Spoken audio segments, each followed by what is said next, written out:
সিদ্ধান্ত হবে। আর আজকে যারা ককবরক ভাষা অন্তর্ভুক্তির দাবি নিয়ে এসেছিল ওদেরকে আমরা আরও একটা বিষয় জানিয়েছি যে 2022 সাল থেকে এখন পর্যন্ত এসটিজিটি পরীক্ষা নেওয়া সম্ভব হয়নি, কারণ 22 সালে যে এসটিজিটি পরীক্ষাটা আমরা নিয়েছি সেটা সুপ্রিম কোর্টে বিচারাধীন রয়েছে, সুতরাং তার ফলাফলও আমরা ঘোষণা করতে পারিনি।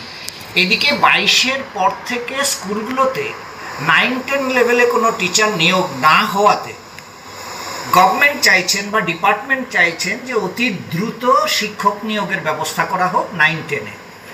এবং আমরা যদি অতি দ্রুত শিক্ষক নিয়োগের ব্যবস্থা করতে যাই তাহলে আপাতত আমাদেরকে যে পুরনো সিলেবাস রয়েছে সেই পুরনো সিলেবাস অনুযায়ী পরীক্ষা নিতে হবে, কারণ নতুন সিলেবাস নিয়ে তৈরি করে পরীক্ষা নিতে গেলে আমরা কোনোভাবেই ডিসেম্বর জানুয়ারিতে পরীক্ষা নিতে পারবো না। তো আজকে যারা ডেপুটেশনে এসেছিলেন তারা বলেছেন যে ঠিক আছে, এবারে যদি এসটিজিটি পরীক্ষায় আপনারা ককবরককে অন্তর্ভুক্ত না করতে পারেন তাহলে আগামী যে পরীক্ষাগুলো আসবে সেগুলোতে আপনারা একটু দেখবেন যাতে অন্তর্ভুক্ত করা যায়।